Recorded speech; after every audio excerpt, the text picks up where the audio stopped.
फिर बड़ी खूबसूरती से सारा जो इन मुज़ाकरात का जो बोझ है, जो मलबा है, जो वज़न है, वो एस्टेब्लिशमेंट की तरफ फेंका जा रहा है। अस्सलाम वालेकुम नाज़रीन, मैं हूँ अहमद मंसूर। आखिर वो दिन आ गया जब तहरीक-ए-इंसाफ और हुकूमत एक मेज़ पर बैठ गए मुज़ाकरात के लिए।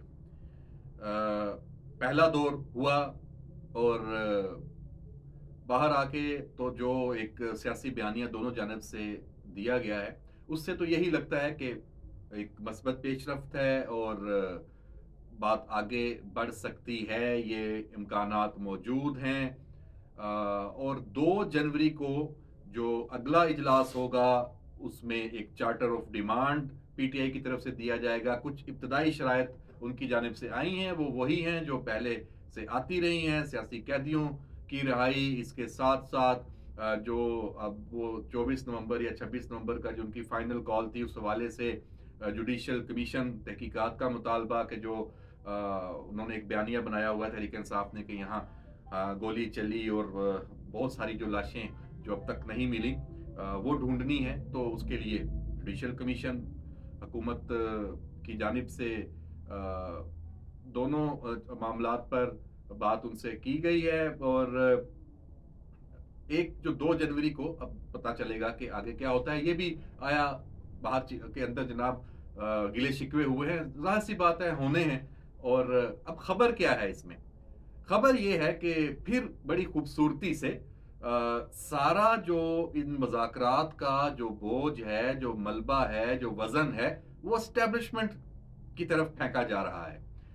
और तहरीक इंसाफ जिसने अब तक सियासी क़ुव्वतों से मुज़ाकरात नहीं किए थे, वो कहती थी कि हमने एस्टेब्लिशमेंट से ही बात करनी है, वही फैसला साज़ हैं, वही ताकतवर हैं, तो हम तो सिर्फ़ उनके अलावा तो हम किसी से बात नहीं करेंगे, किसी के साथ बैठेंगे नहीं।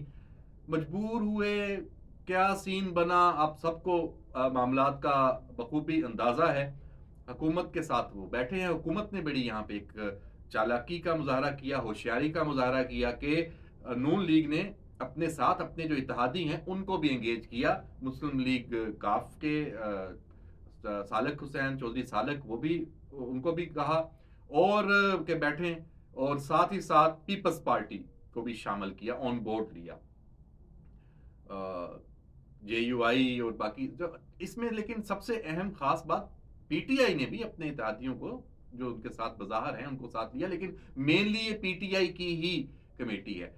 अब नाजरीन, यहाँ डेवलपमेंट जो है हुई है वो ये हुई है कि पीटीआई ने इन मुज़ाकरात को आगाज से ही नाकामी का जो एक सफर है उसकी जानिब वो धकेला है। ये एक प्लानिंग के तहत है, मनसूबाबंदी के तहत है। जैसे मैंने पहले बात की कि एस्टेब्लिशमेंट को बीच में से तो पहले निकाल के ही आपस में बैठे थे ना, लेकिन अब फिर ये बयानिया ये बनाना शुरू हो गए हैं कि ये सारा जो इन्हें बिठाया गया है, ये बैठे हैं, ये एस्टेब्लिशमेंट इसमें गारंटर है, एस्टेब्लिशमेंट के कहने पे बैठे हैं, वही मजबूर हुए हैं और अभी इनको रिलीफ भी मिलेगा तो उधर से मिलेगा, मतलब सारा जो बोझ। और ये बड़ी खूबसूरती जो मैं आपको नुक्ता बता रहा हूं, आप देखिएगा, बाद में जाके यही कुछ होना है।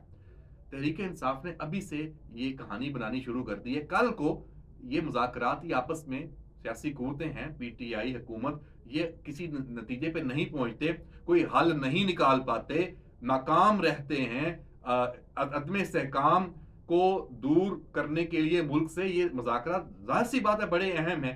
तो उसका जो बोझ है नाकामी का, वो अभी से वो एस्टेब्लिशमेंट पे डालना शुरू हो गए कि कल को ये जब नाकाम होंगे तो एस्टेब्लिशमेंट पे डालेंगे। हमने तो कहना शुरू किया जी, ये तो गारंटर वो थे तो ये नहीं मिला, ये बात नहीं मानी गई, इमरान खान तो अंदर है, उसके केस खत्म नहीं हुए, 9 मई के हवाले से भी कोई रिलीफ नहीं मिला। 190 अच्छा 190 मिलियन पाउंड केस का जो फैसला ताखीर का शिकार हुआ है, उसको भी जो पीटीआई के जो ट्रोल्स हैं या सोशल मीडिया पे वो इस बयानिए में लग गए हैं कि ये एक सबूत है कि एस्टेब्लिशमेंट को कहा गया था तो इसलिए ये जोर दिया गया अदलिया पे। जो भी कहानी बनाते हैं तो ये डिले हुआ है, ये भी एक सीन है मुज़ाकरात में एस्टेब्लिशमेंट के किरदार की वजह से। जनाब रुक जाए यहाँ पे, मैं आपको बता रहा हूं और इसको पल्ले बांध लें। इस वक्त जब मुज़ाकरात का ये पहला दौर हुआ है, इस वक्त तक एस्टेब्लिशमेंट का इसमें जीरो रोल है। एस्टेब्लिशमेंट ने कोई गारंटी नहीं दी, वो गारंटर नहीं है इन मुज़ाकरात की कामयाबी के हवाले से या शराइत मानने के हवाले से। एस्टेब्लिशमेंट बिल्कुल लाताल्लुक है और साइड पे बैठ के देख रही है कि जो सियासी कुव्वतें हैं, जो हुकूमत है, दीगर सियासी जमातें हैं, पीटीआई है, पार्लिमान के अंदर बैठ के इस मुल्क को अदम इस्तेहकाम से निकालने के लिए क्या करते हैं। अदम इस्तेहकाम पैदा तो सबका किया हुआ है ना, तो बैठे हल निकालें ना। आप जब कहते हैं कि अच्छा इस मामले में सब है कि अगर ये गिले शिकवे भी अंदर हुए हैं ना, तो उसमें नून लीग की तरफ से भी पीटीआई को कहा गया है जनाब तो आपको तो पता ही है कि करता कौन है फलाना। ये चीजें, ये वाली गेमें अब फिर दोबारा उसी तरीके से, लेकिन ये चीजें अब कामयाब नहीं हो सकती। आपको इन मुज़ाकरात का नतीजा खुद निकालना है, इनको कामयाब करना है। ये इम्तिहान है सियासी कुव्वतों का, वरना इसके बाद फिर आप ना कहिएगा कि जनाब हमसे हमारे तो इख्तियार में कुछ नहीं होता। आपके इख्तियार में ही है सब कुछ। आप बैठे हैं ना एक मेज पे, फैसला करके उठें। अब आप ऐसी जो शरायत हैं वो लेके आ जाएं जो मुमकिन ही ना हो, काबिल अमल ही ना हो, उसके बाद आप डाल दें मलबा एस्टेब्लिशमेंट के ऊपर। भाई केसेस 9 मई का हमला, उसके बाद आप मिलिट्री कोर्ट्स का जो मामला, भी फौज तो आज भी वहीं खड़ी है, एस्टेब्लिशमेंट तो आज भी वहीं खड़ी है जहां पहले थी। कि भाई जो 9 मई में जिनके ऊपर सबूत है, जो साबित शुदा है, जिन्होंने, पीटीआई तो कहती है ना कि हमने ये नहीं किया, तो भाई जिन्होंने किया है, जो मास्टर माइंड्स है, मंसूबा साज है, उनके ऊपर उनके हवाले से सबूत है और अदालतों में वो सबूत काबिले कबूल है, सजा उनको हो जाए तो खत्म बात। फौज वापस कैसे जाए, पीछे कैसे हटे? यानी आप ये चाहते हैं कि फौज इन मुज़ाकरात के नाम पे ये लिख कर दे दे कि कल को सियासी जमातें या कोई भी ग्रोह उठ के फौज पे मिलिट्री जो तनसीबात है, शोधा की बेरुमती उठ के कर दे और सब उसको कबूल कर लें। ये कैसे हो सकता है? ये वाली बात तो तस्लीम हो ही नहीं सकती।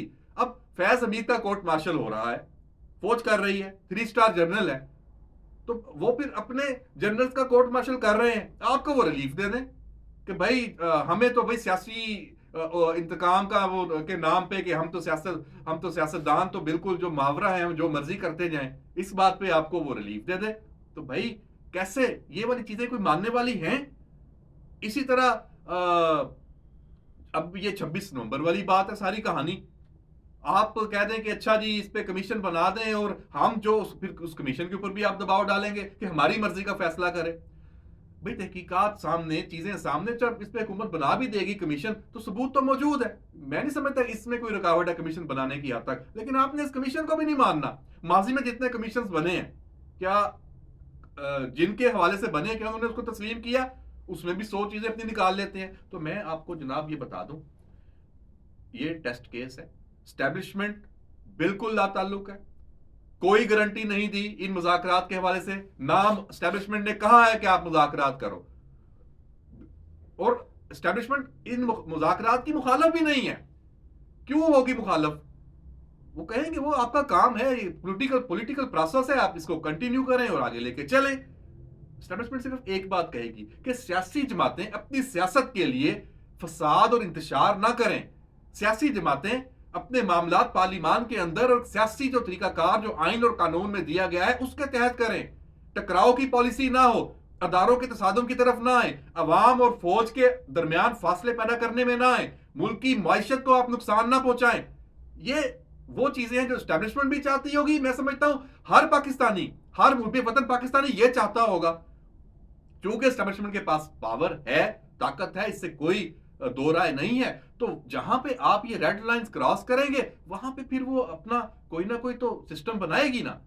तो इसलिए ये जो मुज़ाकराती अमल है इसमें बहुत बड़ा मौका है, लेकिन अफसोस के साथ कहना ये पड़ता है कि तहरीक इंसाफ ने तो इब्तिदा ही उसकी कर दी कि आपने मुज़ाकरात का शोर और ववेला तो मचाया हुआ था। आप इतने संजीदा होते तो आपके 6-7 के 7 बंदे आज बैठे होते। एक अकेले असद कैसर को आपने भेज दिया। अली अमीन गंडापुर कहां है? इख्तियार तो बाहर जितने लीडर मौजूद है उसमें सबसे बाइख्तियार तो इस वक्त बज़ाहिर अली अमीन गंडापुर है, वो नहीं आया। चेयरमैन पीटीआई बैरिस्टर गौहर कहां है? نہیں آیا. سلمان اکرم راجہ جیل میں عمران خان سے ہدایات لے کے سب کو بتاتا ہے, سارا کچھ اس کے پاس ہے, وہ نہیں آیا. عمر ایوب اپوزیشن لیڈر ہے, دعوے سارے اس کے, وہ نہیں آیا. اب 2 جنوری 11-12 دن آپ نے دے دیے, تو یہ بھی کسی وجہ سے دیے ہوں گے نا. اس میں حکومت کو ایسی آپ نے شرائط رکھ دی, انہوں نے کہا, اور آپ نے پھر جانا کہ میں عمران خان تک رسائی ہو, رسائی شسائی ہر چیز تو آپ کے پاس ہے, کیا نہیں آپ کو پتا کہ وہاں سے کیا ہدایات ہیں. یہ سارا, یہ جو آپ نے پہلے دن ہی آپ نے اپنی جو غیر سنجیدگی دکھائی ہے, بڑی افسوسناک ہے. آج پی ٹی آئی کو یہ موقع نہیں دینا چاہیے تھا, دوسری جماعتوں کو یا کسی اور کو یا مجھے, کسی اور کو بھی, کہ ہم غیر سنجیدہ ہے. اپنی سنجیدگی پہلے دن بتانی چاہیے تھی. یہ بہت بڑا بلنڈر کیا ہے پی ٹی آئی نے. اور مذاکرات اچھی بات ہے, آگے جائیں گے. مجھے تو 2 جنوری والا جو اجلاس ہے وہ بھی بڑا بے معنی لگتا ہے. اس دن بھی اگر یہ اسی طرح انہوں نے کیا, اب چارٹر آف ڈیمانڈ ہم پیش کرتے ہیں, ٹھیک ہے, پہلے آپ کہہ رہے تھے کہ ہماری کوئی پیش کی شرط نہیں ہے, اور حکومتی جو وزراء ہیں انہوں نے بھی یہ بات کر دی ہے, جو اس مذاکراتی کمیٹی میں بھی, کہ بھائی سیاسی مذاکرات جب آپ ٹیبل پہ بیٹھتے ہیں نا, تو سارے فریقین کھلے دل سے بیٹھتے ہیں. یہ اف اینڈ بٹس نہیں ہوتے, یہ اگر مگر نہیں ہوتا. یہ پیشگی شرائط اور یہ چیزیں آپ پہلے خود کہتے آئے ہیں کہ بھائی کوئی پیشگی شرط نہیں, ہم تو چاہ رہے ہیں کہ یہ معاملہ آگے چلے اور بات آگے جائے. تو جناب یہ جو مذاکرات ہیں, یہ ان کو اگر تحریک انصاف نے ناکام بنانا ہے, اگر یہ ہوئے.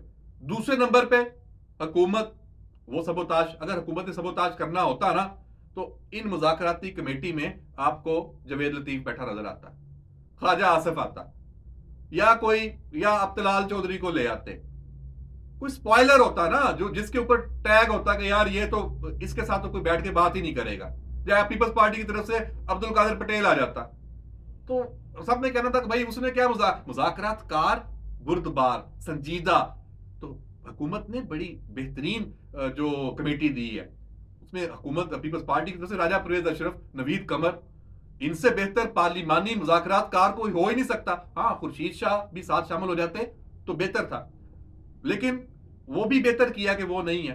تو یہ 2 نام ہو گئے. حکومت کے جو اپنے اسپیکر ریاض صادق خود موجود ہیں, ٹھیک ہے, ان کا بظاہر تو رول علیحدہ ہے, ایک سالس والا ہے, لیکن ہے تو وہ حکومت کی طرف سے نا, بردبار شخصیت ہے اور راستہ نکالنے کے ماہر ہے. رانا ثناء اللہ بالکل ٹھیک ہے, اپنا وہ نکالیں گے معاملہ. اور صالح حسین اگر وہ آتے ہیں کرتے ہیں, تو ان سے بھی کوئی ایسی سپوائلر کی کوئی ایکسپیکٹیشن نہیں ہے. سپوائلر اگر ہیں تو پی ٹی آئی میں سے ہیں, اور سب سے بڑا سپوائلر تو مذاکرات کا اڈیالہ میں بیٹھا ہے, اور اسی کی لائن پہ یہ چل رہے ہیں نا. تو جناب یہ میں آپ کو بتا دوں کہ یہ سارا سینیریو ہے, یہ سارا سین ہے. اس وقت صورتحال یہ ہے کہ اسٹیبلشمنٹ بیٹھی ہے, دیکھ رہی ہے, اور اسٹیبلشمنٹ کو توقع ہوگی, میرا یہی خیال ہے, امید ہوگی, اور اسے خوشی ہوگی کہ یہ کوئی رزلٹ لے کے نکلے, ملک استحکام کی جانب جائے, پارلیمان چلے, نظام چلے, سیاست چلے. یہ مذاکرات بھی ناکام ہوتے ہیں خدا نخواستہ, تو پھر کوئی نئے آپشنز, اس پہ سب کو سوچنا پڑ جائے گا, یہ مجبوری بن جائے گی. اس ویلاگ کا اختتام یہیں تک. ہمارے اس ویلاگ پہ اپنے ضرور آپ نے کمنٹس دینے ہیں, اپنی رائے دینی ہے, اور ہمارے جو یوٹیوب چینل ہے اس کو سبسکرائب بھی کرنا ہے. دیکھتے رہیے ہمارا یہ ویلاگ جو ہمارا یوٹیوب چینل ہے, اور جڑے رہیے ہمارے ساتھ. اجازت دیجیے, اللہ حافظ.